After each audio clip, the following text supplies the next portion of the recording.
کہتے ہیں جو بندہ 45 بار پڑھتا ہے وہ حفاظت کے قلعے میں آ جاتا ہے، قلعے میں حفاظت کا قلعہ۔ اور جہاں بھی یہ بندہ پڑھے گا، جس مقصد کے لیے پڑھے گا، کبھی ندامت نہیں ہوگی، لفظ پہ غور کیجئے گا، کبھی شرمندگی نہیں ہوگی، کبھی اس کو اللہ پاک ہمیشہ سخرو کریں گے۔ صرف 45 بار کیا پڑھے گا؟ ان دو رازوں کے ساتھ اس دعا کو پڑھتا ہوں، اور جس کے لیے پڑھتا ہوں شام سے پہلے اس کا مسئلہ حل ہو جاتا۔ سورج اپنا منہ چھپائے یعنی شام سے پہلے اس کا مسئلہ حل ہو جاتا ہے، اس کی مشکل دور ہو جاتی ہے اور اس کی ناکامیاں ختم ہو جاتی ہیں۔ پھر فرمایا، پر میں تو چاہتا ہے سمندر کے اندر دفینے اور خزانے تیرے ہو جائیں، زمین کے اندر کے دفینے اور خزانے تیرے ہو جائیں، اور لوگوں کے دلوں میں تیری محبت کے خزانے ہوں، اور لوگوں کے چہرے میں تیرے لیے بشاشت کے خزانے ہوں۔ تو چاہتا ہے، محدثین نے لکھا ہے، جو یہ عمل کرے گا، 70,000 نہیں 70 لاکھ جادوگر اس پہ جادو کریں گے تو اللہ آسمانوں سے اس پہ رحمتوں کے، برکتوں کے، عطاؤں کے وہ بادل بھیجیں گے جو اس پہ ڈھال بن جائیں گے، مصیبتیں اس سے دور ہوں گی، جادو اس سے خطا ہوگا اور دشمن ناکام ہوگا، حالات کی تلخیاں دور ہوں گی، اور محمد اور آل محمد کی نسبت سے اللہ اس کو خوشیاں، خوشحالیاں عطا کرے گا، راحتیں اور برکتیں عطا کرے گا، اور اس کی نسلوں میں زمین خزانے اگلے گی، آسمان رحمتیں برسائے گا، سمندر نعمتیں عطا کرے گا، اور دنیا کے چہرے اور لوگوں کے دلوں میں اللہ اس کی محبت ڈال۔ عمل کو آج ہم بیٹھ کے اکٹھا ہو کے، جمع ہو کے، درد اور دل کی گہرائیوں کے ساتھ کرتے ہیں۔ کیا خیال ہے؟ آپ چاہتے ہیں ساتوں آسمان آپ پہ رحمت برسیں، ساتوں زمین آپ کے لیے خزانے اگلے، دلوں میں آپ کے لیے محبت ہو، الفت ہو، راحت ہو، اور لوگ آپ کے دل کے لیے، لوگوں میں دل میں آپ کے لیے ایک ایسا انداز ہو کہ چہرے سے محسوس ہو، اور آپ چاہتے ہیں کہ آپ کے گھر رحمتوں اور برکتوں سے اور رزق کے خزانوں سے بھر جائیں، اور آپ چاہتے ہیں کہ اگر آپ پہ جادو ہے، آپ پہ نظر بد ہے، آپ کے اوپر حاسدوں کا حسد ہے، جادو ٹوٹ جائے چاہتے ہیں، حسد ختم ہو جائے چاہتے ہیں، نظر بد ختم ہو جائے چاہتے ہیں، بے اولادیوں کی وجہ سے کوئی نظر بد ختم ہو جائے چاہتے ہیں، اور آپ چاہتے ہیں کہ ساری کائنات، ساتوں آسمان اور زمین میں، عرش سے لے کر فرش تک آپ کے لیے نور بھر جائے، راحت بھر جائے، رزق بھر جائے، صحت بھر جائے، عطا ہو جائے، مشکلات کا حل ہو جائے اور ناکامیاں دور ہو جائے چاہتے ہیں۔ اسناد کے ساتھ موجود ہیں، سندوں کے ساتھ موجود ہیں۔ اگر مجھے پتا نہیں، یہ میری کمزوری ہے، ناواقفیت کی بنیاد پہ اگر میں کہتا ہوں یہ کہاں لکھا ہے، تو جہاں لکھا ہے میں پڑھتا نہیں ہوں، جہاں لکھا ہوا ہے وہ مجھے یاد نہیں ہے۔ یہ علوم موجود ہیں۔ میں ایک عمل بتاتا ہوں۔ امام کی بارگاہ میں ایک شخص آیا اور کہنے لگا کہ آقا، ساتوں آسمان اور ساتوں زمین مجھ سے ناراض ہیں۔ غور سے سنیے گا، میں اہل البیت کی عظمتوں کو سلام کہتا ہوں، اور ان کے احسانات کا بوجھ اپنے سر پہ لیے ہوئے قبر تک جاؤں گا، کبھی نہیں اتار سکوں گا۔ میں آل رسول کی عزتوں کو سلام کہتا ہوں، ان کی عزتوں کے تذکرے کرتا رہوں گا، لیکن کبھی کر نہیں سکوں گا، حتیٰ کہ موت آ کے مجھے چھو لے گی۔ میں اہل رسول کی عطرتوں کو ہمیشہ لکھتا رہوں گا، پر قلم میرا ساتھ، ہاتھ میرا ساتھ اور سانسیں میرا ساتھ چھوڑ جائیں گی۔ ان کی عطرتیں میں بیان نہیں کر سکوں گا، وہ عرش سے فرش تک موجود ہیں اور ہمیشہ موجود رہیں گی۔ ایک شخص ان کی بارگاہ میں حاضر ہوا۔ آقا، آقا، ساتوں آسمان دوہرائیں اور ساتوں زمین مجھ سے ناراض ہو گئی۔ کہا آسمان سے رزق آنا ختم ہو گیا ہے اور زمین میرے لیے تنگ ہو گئی ہے۔ آسمان کا رزق سارا ختم ہو گیا ہے اور زمین میرے لیے تنگ ہو گئی ہے۔ زندگی کی الجھنوں میں ہوں، جس کے لیے آسمان کا رزق، راحت، عزت، برکت، وسعت، وقت، مقام آسمانوں سے آتا ہے، جس کے لیے ختم ہو جائے، اور زمین جس کے لیے تنگ ہو جائے، سوچیں اس کی زندگی کیا ہوگی۔ اس کی زندگی میں فقر ہوگا، اس کی زندگی میں فاقہ ہوگا، اس کی زندگی میں غربت ہوگی، اس کی زندگی میں تنگ دستی ہوگی، اس کی زندگی میں قرضے ہوں گے، اس کی زندگی میں بیماریاں، پھر وہ جادو، جنات، اثرات، نظر بد میں الجھا ہوا رہے گا، اور ساری زندگی اسی میں بندھا رہے گا۔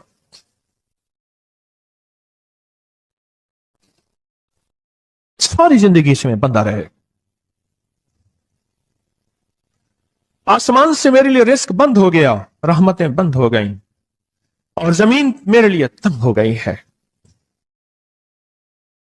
اور کہا کہ ایک جن ہے میرے گھر میں آتا ہے, میرے گھر میں کنواں ہے, اس کنویں کی مڈیر میں بیٹھتا ہے, اور مڈیر پر بیٹھ کر وہ میرے لیے ایک جادو پڑھتا ہے. اس جادو کے پڑھنے سے میری کی ہر چیز پتھر بن جاتی ہے, خراب ہو جاتی ہے, برباد ہو جاتی ہے, کیڑے پڑ جاتے ہیں, اس میں گندگی ہوتی ہے, اور گھر میں نفرت ہے, گھر میں پریشانی ہے, گھر میں حالات کی تنگی ہے, ہم ایک دوسرے کو خون کے پیاسے ہیں اور ایک دوسرے کو قبول نہیں کرتے. لفظ سخت ہے, وہ بولنا نہیں چاہتا, اس لیے رک جاتا ہوں. اے اللہ کے ولی, آپ کے پاس اس کا کوئی حل ہے؟ بڑی دور سے آیا ہوں. کہا 3 کشتیوں کا سفر کیا ہے اور 2 جنگلوں کا سفر کیا.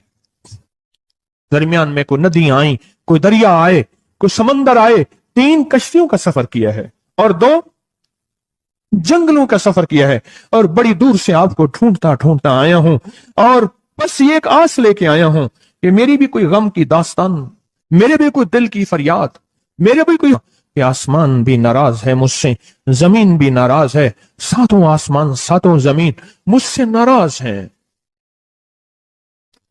تو میں اس کے غم کی داستان ایسی تھی, اس کے غم کی داستان ایسی تھی کہ مجمع میں ہر شخص بیٹھا, خود سید بادشاہ امام آل رسول وہ بھی بیٹھے. فرمایا آنسو بہا رہے تھے. اس کا غم, اس کی قسمہ پرسی کی حالت, اس کی حالات کی تنگیاں, اس کی حالات کی سختیاں, اور اس کا انداز بیان. اور کہا کہ پھر وہ غم بیان کرتے ہوئے غم کے قصیدے پڑھتا تھا. کیوں؟ عرب پیدائشی ان کے اندر اشعار گھلے ہوئے ہوتے ہیں, اور وہ پیدائشی شاعر ہوتے ہیں. وہ اندر اشعار کہتا تھا, باہر پڑھتا تھا. اور کہا اس نے مجمع کو رلا دی. حضرت امام جعفر صادق نے فرمایا اپنا منام بتاتا ہوں, منام ایک خواب سناتا ہوں, اور اس خواب میں تیری تعبیر موجود ہے, اس خواب میں تیرے مسائل کا حل موجود ہے, اس خواب میں تیری مشکلات اور الجھنوں کا حل موجود ہے. اس خواب کے اندر تیری تعبیر, الجھنوں کا حل موجود ہے. اور پھر اپنا خواب سنائے. فرمایا ایک دفعہ میرے دادا حضرت علی خواب میں تشریف لائے, فرمانے لگے محمد, ان کا نام محمد, تجھے وہ عمل نہ بتاؤں جب 7 آسمان تجھ پہ رحمتیں اور برکتیں برسانا چھوڑ دیں, اور 7 زمینیں تجھ پہ نعمتیں اگلنا بھول جائیں, تجھے وہ عمل نہ بتاؤں جب 7 آسمانوں اور 7 زمینوں کی برکتیں تجھ پہ برسیں, اور 7 آسمانوں اور 7 زمینوں کی نعمتیں تجھ پہ اگلیں. پھر فرمایا تو چاہتا ہے سمندر کے اندر دفینے اور خزانے تیرے ہو جائیں, زمین کے اندر کے دفینے اور خزانے تیرے ہو جائیں, اور لوگوں کے دلوں میں تیری محبت کے خزانے ہوں, اور لوگوں کے چہرے میں تیرے لیے بشاشت کے خزانے ہوں. تو چاہتا ہے؟ میں ہاں چاہتا ہوں, عطا کیجئے. تو فرمایا پھر میرے ساتھ پڑھ, اور فرمایا مجھے پڑھایا, اور پھر پڑھایا, اور پھر پڑھایا, اور یوں تکرار کرتے کرتے 7 دفعہ فرمایا. کتنی دفعہ؟ 7 دفعہ فرمایا. پھر پڑھایا, پھر پڑھایا, پھر پڑھایا, اور پھر پڑھا کے, اور میں میرے سینے پہ انہوں نے دم کر دیا, اور میرے سینے میں ایک ٹھنڈک پہنچی.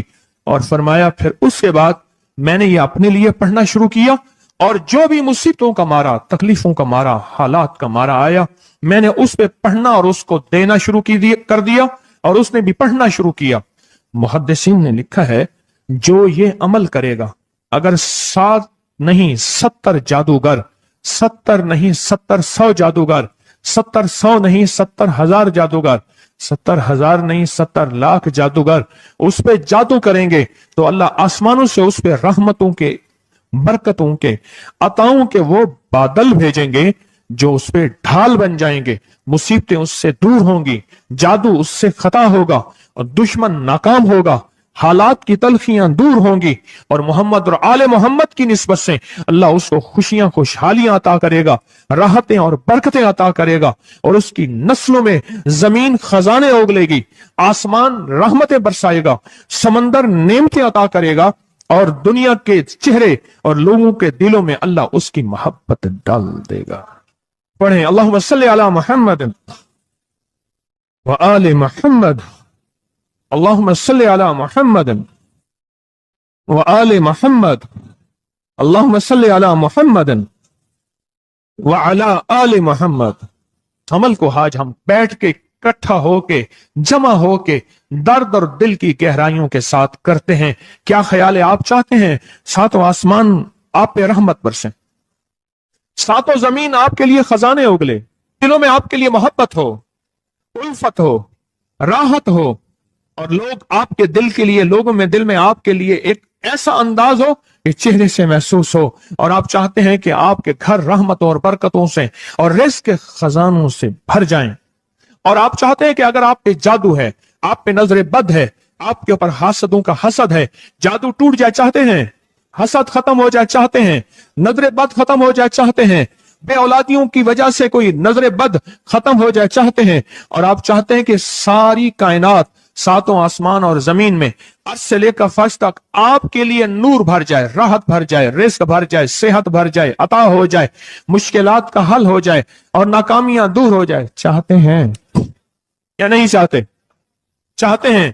تو پھر شیخ نے جو فرمایا، حضرت امام جعفر صادق نے جو فرمایا، اور جو قرآن کی 7 آیات پڑھوائی ہیں انہوں نے، آج میں وہ قرآن کی 7 آیات پڑھوں گا، آپ میرے ساتھ پڑھیں گے. ان کے پاس قرآن تھا، ان کے پاس فرمان مصطفیٰ تھا، ان کے پاس علم تھا، ان کے پاس ایمان تھا، ان کے پاس صبر تھا، ان کے پاس حوصلہ تھا، ان کے پاس شرافت تھی. وہ علم کے سمندر، وہ حلم کے سمندر تھے، وہ عطا کے سمندر تھے، ان کے پاس برکتوں کے خزانے تھے. انشاءاللہ یہ برکتوں، راحتوں، رحمتوں کے خزانے ہم نے ان سے لینے ہیں اور اسی محفل میں لینے ہیں. ہمیں احساس ہو کہ ہماری جھولی بھری ہوئی ہے، ہم خالی جھولی لے کر آئے تھے اور انشاءاللہ بھری جھولی لے کر جائیں گے. انشاءاللہ کہیں، انشاءاللہ کہیں، بھری جھولی لے کر جائیں گے. بندشوں کے تالے آج ٹوٹ جائیں گے انشاءاللہ، مشکلوں کے تالے ٹوٹ جائیں گے، حادثات اور مشکلات اور مسائل کے تالے ٹوٹ جائیں گے. محمد اور آل محمد کی نسبت سے، محمد اور اصحاب محمد کی نسبت سے، محمد اور اولیاء محمد کی نسبت سے وہ تالے ٹوٹ جائیں گے. یکم محرم میں حضرت امیر المومنین عمر بن خطاب کی محبتوں کی نسبت سے وہ انشاءاللہ تالے ٹوٹ جائیں گے. آئیں پھر ہم درود پاک پڑھتے ہیں اور وہ چابیاں قرآن پاک کی وہ 7 آیات پڑھتے ہیں. اور ان کو پڑھا پھر محدثین نے ایک اور بات لکھی ہے جو اس سے بھی بڑی طاقتور بات ہے، وہ بھی سناؤں گا. بے روزگار کو رزق، بیماروں کو صحت ملے گی انشاءاللہ. جو مرادیں دل میں لائے ہیں پوری ہوں گی، جو سختیاں ٹلوائیں پوری ہوں گی، جو پریشانیاں دور کروائیں پوری ہوں گی، اور انشاءاللہ یہ چیزیں ملیں گی انشاءاللہ. کہیں انشاءاللہ، انشاءاللہ، انشاءاللہ. پڑھیں اعوذ باللہ من الشیطان الرجیم، بسم اللہ الرحمن الرحیم. پہلے پڑھیں، پڑھ لیا؟ پڑھیں میرے ساتھ، سلام قولا من رب الرحیم. یہ اصل میں حضرت امام جعفر صادق نے قرآن میں 7 سلام ہیں. کتنے سلام ہیں؟ کتنے سلام ہیں؟ 7 سلام ہیں. اور یہ 7 آسمان ہیں اور یہ 7 زمین ہیں اور طواف یہ اندیکھا جہان ہے. میں مصر میں حضرت امام شافعی رحمت اللہ علیہ کے مزار میں بیٹھا تھا، خاموش، بہت بڑا مقبرہ تھا، کچھ زیادہ مجمع نہیں تھا، چند لوگ تھے، خاموش بیٹھا. میں شیخ کو اعمال کے ہدیے پیش کر رہا تھا تو زندگی کا ایک نظام ایسے سامنے آیا کہ امام شافعی رحمت اللہ علیہ، امام شافعی رحمت اللہ علیہ، ان کا نام اصل ادریس تھا. امام شافعی رحمت اللہ علیہ کیا انسان. ان کا ایک چھوٹا سا واقعہ سناتا ہوں اندیکھی دنیا کا، اندیکھے جہان کا. جس طرح میں یہ تعویذ کی بات کر رہا ہوں، جنتی تعویذ، کہ یہ ایک اندیکھی دنیا ہے، اندیکھا جہان ہے، یہ جنتی تعویذ. میں ان کے ایک چھوٹا سا واقعہ بیان. امام شافعی رحمت اللہ علیہ اصل مصر کے نہیں تھے، سفر کرتے زندگی کا ایک سفر گزرا، مصر تشریف لائے. جب مصر میں تشریف لائے تو وہاں بڑے بڑے صاحب علم اور بھی تھے، ان کی شہرت ہوئی اور ان کا ایک نظام چلا اور لوگوں میں عزت، عظمت، وقار اور شان و شوکت ہوئی. لوگ حیران تھے یہ کون ہے؟ تو امام احمد بن حنبل رحمۃ اللہ علیہ کے ہاں لوگوں کا ہجوم اور مجمع بڑھنے لگا۔ وقت کے بادشاہ تک یہ خبر پہنچی کہ کوئی درویش آئے ہیں، صاحب علم ہے، اور ان کی طرف لوگوں کا بہت رجوع ہے۔ تو وقت کا بادشاہ بھی بھیس بدل کر بھیس بدل کر آپ کی محفل میں آ کے خاموشی سے بیٹھ گیا۔ آپ نے کیا کیا؟ اللہ نے اس درویش کے دل میں کشف ڈالا۔ آپ نے خلیفہ وقت کی عزت احترام کرنے کے فضائل بیان کرنا شروع کر دی کہ خلیفہ وقت، بادشاہ وقت کو تذلیل نہ دو، ذلیل نہ کرو، اور اس کے محاسن یعنی اس کی خوبیاں بیان کرو، اس کے خامیوں کو بیان نہ کرو۔ جیسے حدیث میں آتا ہے، مفہوم ہے، بدترین مشغلہ بادشاہوں کو برا بلا کہنا۔ یہ آپ نے مضمون بیان کرنا شروع کر دیے اور بہت تفصیل سے بیان کرنا شروع کر دیا، اور ساتھ تھوڑی تھوڑی دیر کے بعد یہ کہتے تھے اگر آج وہ بادشاہ میرے سامنے ہوتا اور بھیس بدل کے بھی آتا تو میں اس کو کہتا، دیکھ میں یہ فضائل اس لیے بیان نہیں کر رہا کہ تو آیا ہے اور تجھ سے مجھے کوئی غرض ہے، طمع ہے، لالچ ہے، یا تجھ سے کوئی عطا اور عنایت کی توقع ہے، نہیں، بلکہ اس لیے آج اس بادشاہ سے میں کہتا یہ میرا منصب فرضی ہے، یہ فرض منصبی ہے کہ لوگ تجھے ہمیشہ برا بھلا کہتے ہیں، اور زندگی کا انہوں نے ایک دیکھا ہے، اور یہ دیکھا ہے کہ بادشاہ کے سامنے حق بولو، اور وہ حق کیا ہے؟ پہلے حق کی تحقیق کرو کہ حق ہے بھی صحیح، اور میں بتا رہا ہوں کہ لوگوں بادشاہ کا احترام کرو، تمہیں میں سے اللہ نے انہیں کو چنا ہے اور انہی کا احترام ہے اور انہی کی عزت ہے۔ یہ مضمون بیان کرتے رہے، آخرکار دعا فرمائی، لوگ جانے لگے تو آپ سے مصافحہ فرمایا۔ مصافحے کے بعد جب بادشاہ کا وقت آیا تو آپ نے ہاتھ پکڑ کے کہا کہ خلیفۃ المسلمین آپ ہمارے ساتھ بیٹھ جائیں۔ وہ چپ کر کے بیٹھ گیا۔ تھوڑی دیر کے بعد پوچھا، جب لوگ چلے گئے، آپ نے مجھے کیسے پہچانا؟ فرمایا جب آپ محفل میں آئے تھے تو آپ کے دائیں بائیں ایک درود پاک کا نور تھا، وہ مجھے نظر آئے۔ دیکھیں، ہر خوشبو کی اپنی خوشبو ہوتی ہے، سندل کی خوشبو ہے، چمبیلی ہے، فواکہ ہے، عود ہے، شمامت العنبر ہے، مشک ہے۔ خوشبو کہتے ہیں، عام خوشبو ہے، لیکن ہر خوشبو کی تو اپنی خوشبو ہے، ہر عطر کی اپنی خوشبو ہے۔ اسی طرح ہر عمل کی اپنی خوشبو ہے، درود پاک کی اپنی ہے، ذکر کی اپنی ہے، کلمے کی، اخلاص کی، قل ہو اللہ کی۔ آج ہماری صورت قل ہو اللہ کی ہے، جو 10 صورتیں 10 راز ہم آج قل ہو اللہ کو بیان کر رہے ہیں۔ ہر عمل کی اپنی خوشبو ہے۔ فرمایا آپ کے ارد گرد میں نے خوشبو سنا تھا کہ جو اس وقت کا بادشاہ ہے وہ بہت درود پاک پڑھتا ہے، سنا تھا، اور اس درود پاک کا نور اس کے اندر رگ رگ میں موجود ہے۔ کہا جب آپ آئے تو فوراً میں نے محسوس کیا کہ اتنا زیادہ نور تو اس بادشاہ کا ہی ہو سکتا ہے، وہ بھیس بدل کے میری محفل میں آیا ہے، تو میں نے چاہا کہ اس مضمون کو آج آپ کے سامنے بیان کروں۔ اس نے کہا کوئی عطا عنایت؟ فرمایا ایک عطا عنایت چاہیے۔ کہا ضرور پورا کروں گا۔ کہا کہ مجھے آخری وقت میں کلمہ دے دو۔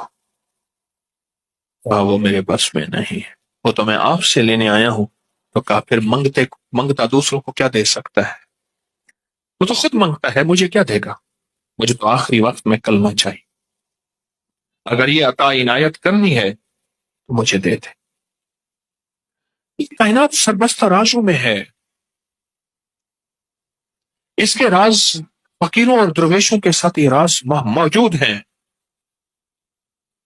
بعض اوقات ایسا ہوتا ہے کہ ہم اندازہ نہیں کر پاتے، کن فی دنیا غریباً، دنیا میں ایسے چل تجھے کوئی پہچان ہی نہ سکے، کوئی دکاندار کہے، کوئی ایماندار کہے، اور اسی طرح زندگی کا سفر طے کر کے چلا جائے۔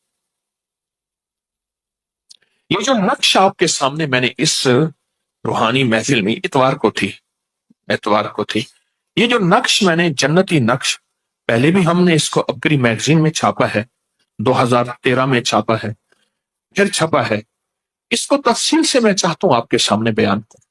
بہت طاقتور چیز ہے، بہت کمال چیز ہے۔ ابھی 2-4 دن پہلے میں ایک جگہ اندرون شہر میں افسوس کرنے گیا، ایک فوتیدگی پہ جب وقت ملتا ہے ضرور جاتا ہوں، شادیوں خوشیوں پہ نہ جاؤں لیکن جہاں جاتا ہوں نہ جا سکوں مجبوری ہوتی ہے۔ تو وہاں چھوٹے سے گھر میں بیٹھا تھا تو ایک صاحب بیٹھے تھے، انہوں نے کہا کہ ان کے پاس ایک دم ہے اور وہ بیماریوں پہ تکلیفوں پہ یا دم کرتے ہیں تو لوگ ٹھیک ہو جاتے ہیں، درد ہو کوئی بیماری ہو کوئی تکلیف ہو تو لوگ ٹھیک ہو جاتے ہیں، اور یہ آج تک کسی کو دیتے نہیں۔ کہنے لگا تقریباً 20 سال ہو گئے ہیں مجھے کسی نے یہ بخشا تھا، یہ عطا کیا تھا، اور میں لوگوں کو دم کرتا ہوں لوگ ٹھیک ہو جاتے ہیں، اور کہا کسی کو دیتے نہیں ہیں۔ اور یہ عام ریت روایت ہے، یہ عام نظام ہے کہ کسی کو نہ دیا جائے، عام ریت روایت ہے، مجھے حکم نہیں کسی اور کو دینا۔ اگر جس نے آپ کو دیا ہے اگر وہ کہتا ہے کہ آگے کسی کو نہ دینا تو یہ تو خیر امت کی آخری طبقے تک تو نہیں چلے گی، آخری انسان تک تو یہ خیر نہیں چلے گی، پھر یہ خیر تو یہیں کی یہیں دفن ہو جائے گی۔ میرے حضور میرے کملی والے اگر خیر کو آگے چلایا ہے تو امت اور انسانیت کو یہ خیر پہنچائی ہے، اور میرے حضور نے اس خیر کو آگے چلایا ہے تو امت اور انسانیت کو یہ خیریں دی ہیں۔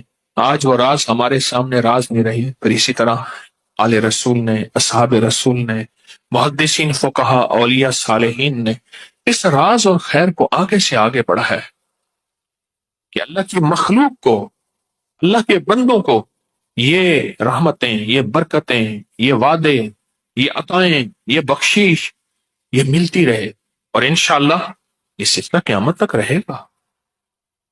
دیکھیں وحی کا دروازہ بند ختم نبوت کے صدقے، پر وحی کی برکات قیامت تک چلے گی۔ پھر لفظ سنیں، وحی کا دروازہ بند ختم نبوت کے صدقے، پر وحی کی برکات قیامت تک چلے گی، اور قیامت تک وحی کی برکات زندہ اور تابندہ رہیں گی۔ اور وحی کی برکات میں ایک یہ تعویذ بھی ہے، ایک یہ نقش بھی ہے ان وحی کی برکات میں۔ جیسے وحی کی برکات میں سورۃ اخلاص ہے، میں نے آپ کو سورۃ اخلاص کے کئی عمل بتائے، بہت دنیا کرتی ہے۔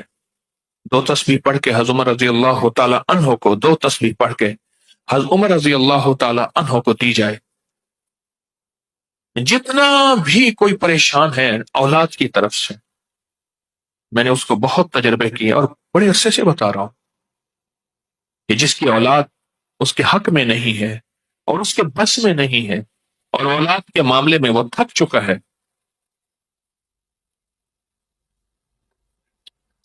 اولاد کے معاملے میں وہ تھک چکا ہے، اور 2 تسبیح پڑھ کے حضور عمر کو ہدیہ کرے اور ان کو عرض کر کے حضور توجہ فرمائے، دعا فرمائے، توجہ فرمائے، دعا فرمائے، ایسا کہنا شرک نہیں ہے، ایسا کہنا گناہ نہیں ہے، دعا فرمائے، توجہ فرمائے۔ اور اگر یہ ٹھیک نہیں ہوتا پھر اپنے درہ فاروقی جو درہ آپ کے ہاتھ میں ہوتا تھا اس سے ٹھیک کریں۔ میرے پاس کئی واقعات آئے کہ بچہ رات کو، جوان رات کو چیخنے لگا، ہائے ہائے کچھ چیز مجھے مار رہی، کیا ہوا؟ کہا کہ کچھ چیز ہے ایسے لگتی ہے اور کہتے ہیں کہ تو ہماری بات نہیں مانتا۔ واقعات ہیں اور ہوئے ہیں اور ہوں گے اور ہوتے ہیں۔ کیوں؟ یہ جو ارواح ہوتی ہیں یہ بھی اب لاہوتی نظام بتا رہا ہوں، یہ بھی مالکوتی نظام بتا رہا ہوں، یہ جو ارواح ہوتی ہیں ان کو جب اعمال کا ہدیہ دیا جائے، اعمال کا ہدیہ دیا جائے ارواح کو، خوش ہوتی ہے۔ فرمایا جتنی نیک روحیں ہیں وہ کندیلوں کی طرح، فانوس کی طرح، کندیلوں کی طرح، فانوس کی طرح اللہ کے عرش کے ساتھ لٹکی رہتی، عرش کے ساتھ لٹکی رہتی ہے۔ جب ان نیک ارواح کو ہدیہ پہنچاتے ہیں تو چونکہ وہ اللہ کے بہت قریب ہوتی ہیں تو اللہ سے عرض کرتے ہیں کہ یا اللہ یہ ایک بندہ ہے بہت دکھیارا، بہت غم کا مارا، بہت حالات کا ستایا ہوا، یا اللہ اس بندے پہ ترس کھا، اللہ اس پہ رحم فرمائے، اور یا اللہ اس بندے کی مشکل حل فرمائے۔ تو اللہ پاک جل شان ہو ان نیک ارواح کی دعاؤں کو قبول فرماتے ہیں۔ یہ جو ہمارا ذکر خاص ختم خواجگان ہے، صدیوں سے چلا آ رہا ہے، اولیاء صالحین کے تجربات میں یہ پڑھ کے پھر ان ارواح کو ہدیہ کرتے ہیں، پھر ان کے وسیلے سے دعا کرتے ہیں تو دعائیں قبول ہوتی ہیں، دعائیں قبول ہوتی ہیں، اور دعاؤں میں تاثیر ملتی ہے، اور دعاؤں میں طاقت ملتی ہے، اور واقعتاً ملتی ہے، اس کے اندر بہت طاقت ملتی ہے، بہت تاثیر ملتی ہے، اور بہت کمال ملتا ہے۔ اولاد کے لیے، بے اولادی کے لیے میں اکثر بتاتا ہوں کہ دو تسبیح پڑھ کے، دو انبیاء ایسے ہیں، ابراہیم اور حضرت زکریا، جن کی بڑھاپے میں اولاد ہوئی، جن کو بظاہر کہتے ہیں کہ ممکن ہی نہیں ہے، ممکن ہی نہیں ہے کہ یہ اولاد ہو سکے، دو تسبیح سورت اخلاص کی پڑھ کے ان کو ہدیہ کریں، دو تسبیح سورت اخلاص کی پڑھ کے ان کو ہدیہ کریں، ان کو ہدیہ کریں، دو تسبیح سورت اخلاص کی پڑھ کے ان کو ہدیہ۔ اور بہت ایسا ہوا ہے جن کی اولاد نہیں ہوتی اور جن کی اولاد میں مسائل ہیں، میں نے دیکھا ہے کہ اللہ پاک کے نیک بندوں کی دعائیں، ان کی توجہات کی تاثیر ملتی ہے، سورت اخلاص کی برکات کا حصہ ہے۔ ہم 10 صورتیں بیان کر رہے ہیں، 10 صورتیں 10 راز، آج سورت اخلاص ہے کہ اس کی تاثیر بیان کر رہا ہوں۔ میں ایک درویش کے پاس گیا، انہوں نے مجھے اپنی تسبیح دی۔ وہ کیا کرتے ہیں، تسبیحاں بہت ساری اپنے پاس رکھتے ہیں، تسبیح پڑھتے رہتے ہیں، پھر وہ بندے کو دے دیتے ہیں، اگلی اٹھا لیتے ہیں، پڑھتے ہیں اور فرماتے ہیں یہ میری پڑھی ہوئی ہے۔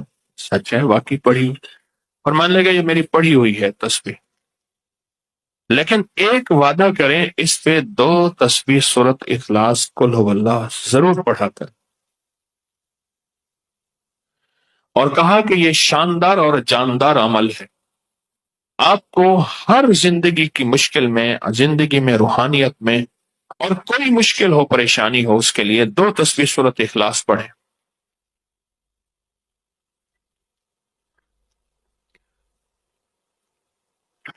دو تسبیح سورت اخلاص پڑھیں۔ کبھی نہ کبھی اگر چاہتے ہیں کہ کوئی ایسا عمل ہو جو رونگٹے کھڑے کر دینے والا عمل ہو، رونگٹے کھڑے کر دینے والا عمل ہو، رونگٹے کھڑے کر دینے والا عمل ہو، اگر آپ چاہتے ہیں کوئی ایسا عمل ہو، ایک بار سورت اخلاص کو لو اللہ پڑھے، صرف ایک بار، صرف ایک بار سورت اخلاص پڑھے، صرف ایک بار، اور جب پہنچے نا اللہ الصمد قل هو اللہ احد اللہ الصمد۔ میں یہاں بھونڈ پورہ میں کچھ دن رہا، اور ایک صاحب میرے پاس آئے، مجھ سے کہنے لگے کہ میرے اوپر کسی نے ایک ایسا کالا جن اور ایسا خطرناک جن مسلط کیا ہے کہ جو میں آنکھوں سے دیکھتا ہوں، اور میری بیوی آنکھوں دیکھتی ہے، بچوں کو نظر نہیں آتا، کوئی گھر میں آئے اس کو نظر نہیں آتا، میں آنکھوں میں دیکھتا ہوں۔ کہنے لگا ایسے دیوار کے اندر چلا جاتا ہے، پھر دیوار سے باہر نکل آتا ہے، چھت کے اندر جاتا ہے اور چھت پھٹتی محسوس ہوتی ہے، ہم ڈر کے بعض اوقات ہٹ جاتے ہیں کہ چھت پھٹی ہے گر نہ جائے، پھر وہ مل جاتی ہے، پھر ایسے چلا جاتا ہے، وہ کالا جن ایسے چلا جاتا ہے، ایسے آ جاتا ہے۔ کہا کہ اسے کسی نے ہمارے اوپر مسلط کیا، مسلط کیا ہے، ان کے کچھ مسائل تھے، کوئی آپس میں مسلط کیے، اور کہا کہ وہ جن ایسا ہے ہمیں عبادت نہیں کرنے دیتا، تسبیح نہیں کرنے دیتا، وظیفے نہیں کرنے دیتا، اعمال نہیں کرنے دیتا، ہمارا منہ بند کرتا ہے۔ مجھے آج بھی اس بندے کے الفاظ یاد ہیں، دو اس کے ساتھ بوڑھی خواتین تھی، ایک بہن تھی، ایک بیوی تھی، بیچارہ حالات کا ستایا مارا ہوا، کوئی 60 65 کے 70 کے قریب اس کی عمر تھی۔ کہنے لگا کہ جب میں قل هو اللہ پڑھتا ہوں تو اس کی گرفت ڈھیلی پڑ جاتی ہے، اور جب میں پڑھتا ہوں نا اللہ الصمد،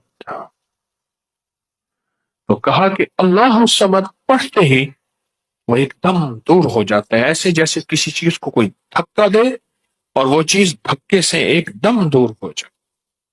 اللہ الصمد. ایک دم وہ دھکے سے ایک دم کوئی دور ہو جائے. کہا کہ ایسے ہی ہوتا ہے اللہ الصمد. اور کہا کہ بس یہی وظیفہ جو ہے، کہا کہ مجھے مفید ہوا ہے، موافق ہوا ہے یہی وظیفہ. اور کہا کہ بس اب میں صرف یہی وظیفہ پڑھتا ہوں، یہی وظیفہ پڑھتا ہوں. اس سے کہنے لگا آپ مجھے کوئی وظیفہ بھی دیں گے نہیں پڑھنے دیں گے، یہی اگر اجازت دے دیں.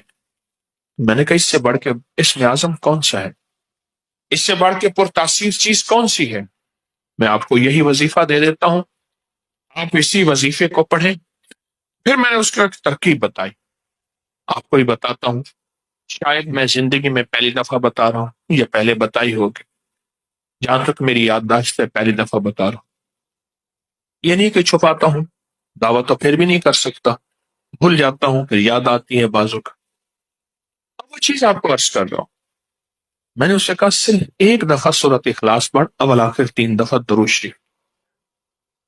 رونگٹے کھڑے کر دینے والا عمل، اس کا نام جو میں نے سالہ سال سے رکھا ہے، رونگٹے کھڑے کر دینے والا عمل. حدیث میں آتا ہے، مفہوم ہے کہ جب بندے کی اضطراری کیفیت ہوتی ہے، بے چین، بے قرار، پریشان ہوتا ہے، مضطر، اس وقت عرش الہی ایک دم میں حرکت میں آتا ہے، رحمت متوجہ ہوتی ہے اور اللہ کا عرش ہل جاتا ہے. رونگٹے کھڑے کر دینے والا ایسا عمل جس میں انسان جو ہے بس ایک پل میں ایسے بے چین بے قرار ہو. اس کی ترکیب یہ ہے کہ والا پھر درود پاک 3 بار، ایک دفعہ سورۃ اخلاص پڑھیں، اور پڑھ کے جب اللہ الصمد پہ پہنچے نا تو اس کو ہلکا ہلکا دل میں دہرائیں، اللہ الصمد، اللہ الصمد، دہرائیں دہرائیں، توجہ سے دہراتے جائیں دہراتے جائیں دہراتے جائیں.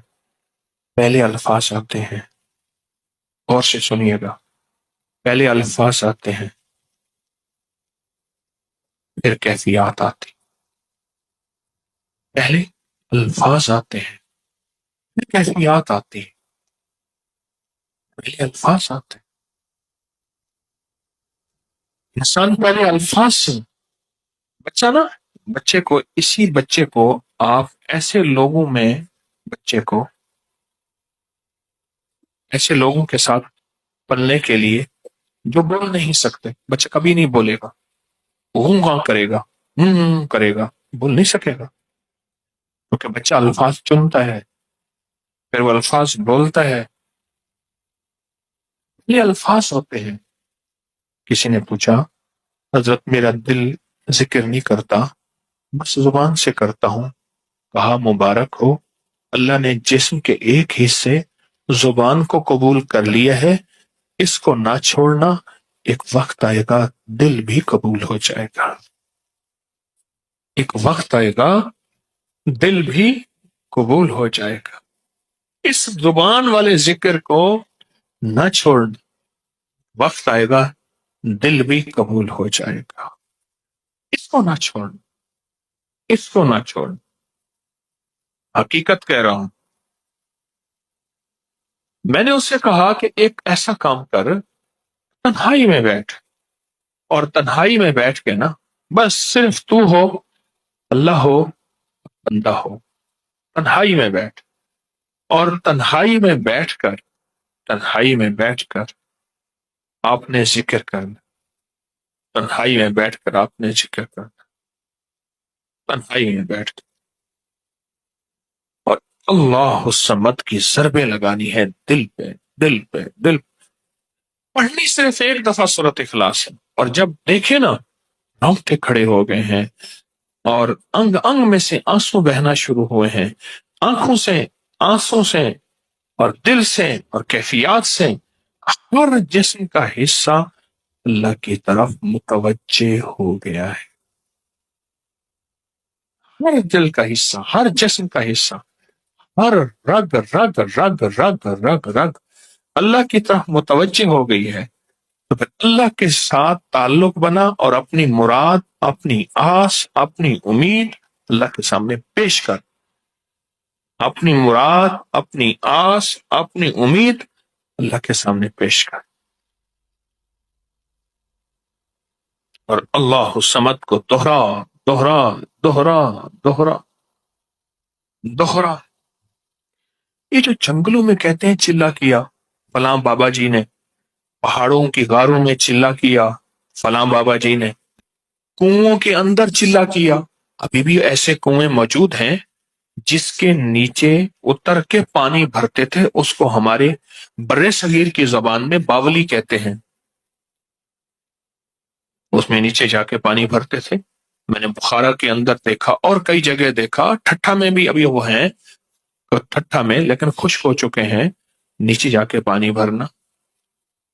ان کنووں کی گہرائیوں میں جا کے، تنہائیوں میں بیٹھ کے، خشک کنووں میں اللہ الصمد اور ذکر. اس کی وجہ اندر تنہائیوں میں. یا پھر کیا کیا؟ کہا کہ روئی کو تھوڑا سا گیلا کر اور پیسی ہوئی کالی مرچیں اس میں ملا اور کانوں میں ڈال کہ کوئی آواز کانوں تک نہ پہنچے. میری اماں رحمت اللہ علیہ کے پاس طوطا تھا، تو اس طوطے کو کلمہ پڑھاتی تھی. رات کو پڑھا پڑھا کے نا اس کے کانوں پہ موم لگا دیتی تھی. میں نے خود دیکھا، کانوں پہ موم لگا دیتی تھی کہ ساری رات اس کے کانوں میں، ساری رات اس کے کانوں میں اور کوئی آواز نہ جائے. جاگ رہے، اور کوئی آواز نہ جائے. اچھا ایسا کرتے رہے کرتے رہے. میں نے خود دیکھا کچھ عرصے کے بعد اس نے کلمہ پڑھنا شروع کر دی. ایسے ہی ہم اگر مشق کریں، جانور کی مشق ہو جائے تو اس کو کلمہ زبان پہ آ جاتا ہے. اگر ہم کبھی بھی کسی جنگل ویرانے میں، کبھی گھر کی تنہائیوں میں، کبھی کہیں بھی ایک دفعہ سورۃ قل ہو اللہ پڑھیں اور ایک دفعہ سورۃ اخلاص پڑھیں اور ایک دفعہ سورۃ اخلاص پڑھیں، لیکن اللہ الصمد کو بہت زیادہ دوہرا. اصل میں اللہ میں نقطہ نہیں، صمد میں نقطہ نہیں. یہ حروف صوامت ہیں، یہ بے نقطہ حروف ہیں، اور ان بے نقطہ حروف میں بہت طاقت بھی ہے، بہت تاثیر بھی ہے، بہت کمال بھی ہے. اللہم اغفر لی ولوالدی وللمؤمنین والمؤمنات والمسلمین والمسلمات. اب اس وظیفے کو اٹھائیں، اس میں ذرا چنیں کہ بے نقطہ حروف کتنے ہیں. آپ کو ایک حیرت ہوگی، اور آپ کو حیرت ہوگی کہ اچھا یہ کیا ہے. جو طبیب کامل ہو جاتا ہے نا، یاد رکھیے گا، جو حکیم پختہ کار ہو جاتا ہے، جو ڈاکٹر پختہ ہو جاتا ہے، وہ کسی کا نسخہ دیکھتے ہی نا ایک پل میں دوائیں دیکھتا ہے اور دوائیں پڑھتا ہے. کہتے بس اس میں تھوڑی سی تبدیلی کر دیں باقی ٹھیک ہے، یا کہتے ہیں نہیں تبدیل نہ کریں یہی ٹھیک ہے. اسے پتہ ہے یہ اس جسم کے مطابق، اس بیماری کے مطابق یہ عین صحت ہے، عین تندرستی ہے. اسی طرح جو وظائف کی دنیا کا بندہ ہوتا ہے اور اس کو وظائف کی دنیا میں پختگی مل جائے تو وہ بھی ایک پل میں وظیفے کے اندر کی طاقت دیکھتا ہے کہ اس میں حروف عطشی کتنے ہیں، خاکی کتنے ہیں، آبی کتنے ہیں، بادی کتنے ہیں، سوامت